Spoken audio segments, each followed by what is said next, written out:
Pajama Jam, Pajama Jam. What you know about Pajama Jam? Little morning session with sacred coffee.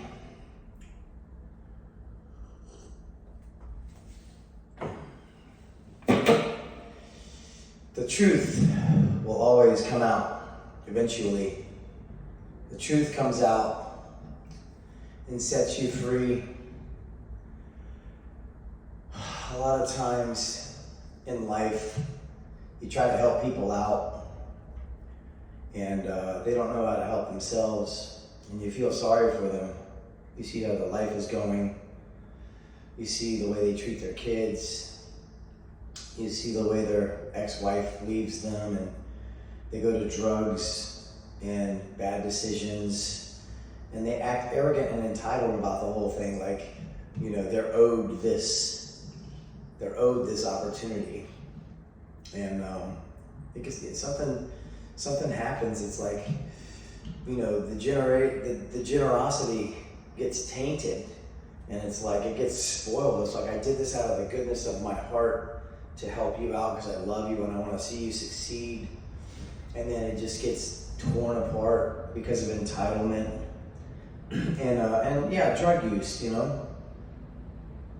Anyway, some of my relatives are very jealous of me and my success, and I've tried to help them out, giving them money, opportunities, and they just feel entitled. They've been abusive towards me, verbally, not physically, because that would be a whole nother story. Actually, one of my siblings did get physically abusive with me, but instead of doing what I could have done and what I would have done in the past, I used restraint, and I was able to avoid escalating it. I'll just say that.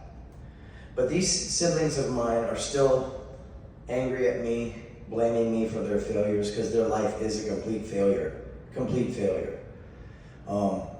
They're freeloaders. They have to mooch off of other people. They lie, manipulate, steal.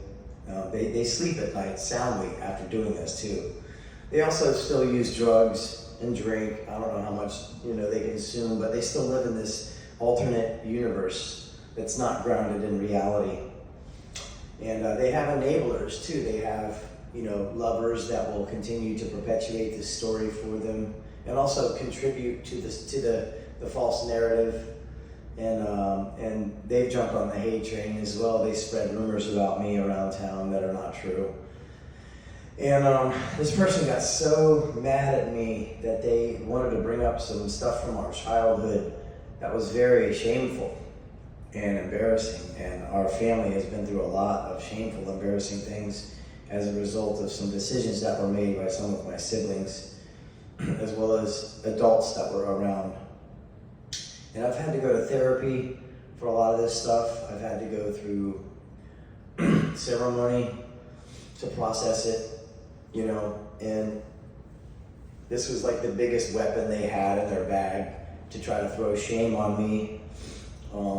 And they did it. They did a public humiliation ritual on me. And they used animal names, snakes, owls, cardinal, koi fish, and I was the snake. But the rat that made the story up is projecting all of his negative traits onto the snake, all of the manipulation, all of the con artistry, all of the lying, all of that stuff, because he's jealous. He didn't get his way, and he got fired because he broke the rules, and then he wanted to blame me for all of his faults. And he still does today. He still projects all of his negative character defects onto me as if I am doing them, but I am not him. I am not the same person as him. I actually put down drugs and alcohol 11 years ago and started doing some work on myself, really taking an inventory about my characteristics and where I could improve. And as a result, I've bear fruits that correspond with that. But this, the empty can rattles the most. This person, the rat, I could have sued him for defamation of character and all of that, but he has nothing. I was already told by the attorneys, man, he's got nothing to sue for. You know, you're just gonna have to bite the bullet. And even if I sent him a cease and desist, he would just get louder, because that's what he does. And he carries a lot of shame. And you can see it in his personality. He can't sit still. He can't sit in his own skin for long. He's just real fidgety and just verbal diarrhea, just whatever flies out of his mouth. A lot of times it's funny and humorous, but most of the time it's destructive, not just to others, but to him too. And he's just full of self-pity. And I've endured a public humiliation ritual that a lot of people actually jumped on and participated in as well. That knew nothing about the truth of the story. They only listened to his side of it. And they believe things like, I'm disgusting and I want him to die to prove me right. And it's like, you know, if you believe any of that stuff, you're just a fool with a feeble mind. But the reason why I'm posting this video right now is to officially state the truth. I've done nothing wrong. Anything from our childhood past was childhood.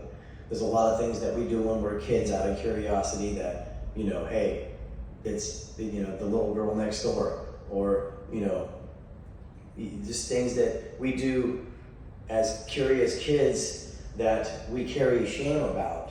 That's completely natural. It's pure, innocent childhood curiosity. And nobody was molested. Except as I got older, and I was probably 11 or 12 maybe, I got molested by an older person, and it was not cool. And I share that with you as a vulnerable thing to tell you that if it's happened to you and your innocence got taken away like that, it's not your fault. And for this rat to accuse him of, you know, him of being molested, and something that he participated in and then actually wanted to do again later, and got denied, is insane.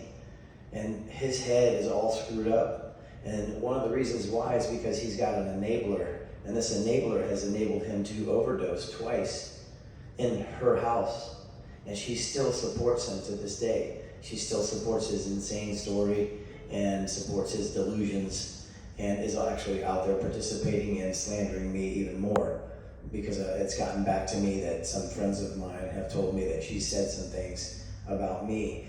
And it's unfortunate that I even have to address these things, because I love my life. I have an amazing life full of color, full of joy, full of gratitude, and I try to spread a positive message. And yeah, sometimes I'm doing it through pain because it's out of service to other people. And sometimes I'm not feeling it, but I'm still doing it because I just feel if I keep that momentum going, I'm less likely to put iron in my mouth. It's been a rough 5 years for everybody. And it doesn't seem like, well, it's hard to tell where we're going from here, but all we have is each other. All we have is love. All we have is each other and each other's stories and helping each other out. And, you know, I tried to help my family out, and they returned fire with anger and betrayal. And it really broke me. I'm not the same person that I was a few years ago before all this happened. And it's really affected my energy. It's affected everything. But one thing that I can do consistently is play music and bring joy to people. And I'm just going to keep doing that, even though I'm broken inside. So for those of you who still support me, thank you so much. For those of you that jumped on the hate train and believe this story that the rat told you, I'm not going to try to change your mind. In fact, you can make up even more stuff to throw on top of it. But the truth is that it's all lies. And for somebody to have to block somebody from telling their side of the story should tell you everything. That's exactly what the rat did. He told his story. He left a lot of truths out about himself, and he painted me in to be this villain, and I'm not this villain that he speaks of. And he's been abusing me since then. Every time I reach out to him, he avoids me. He's used his kids against me. He's bribed me for $100,000, and it's just insane.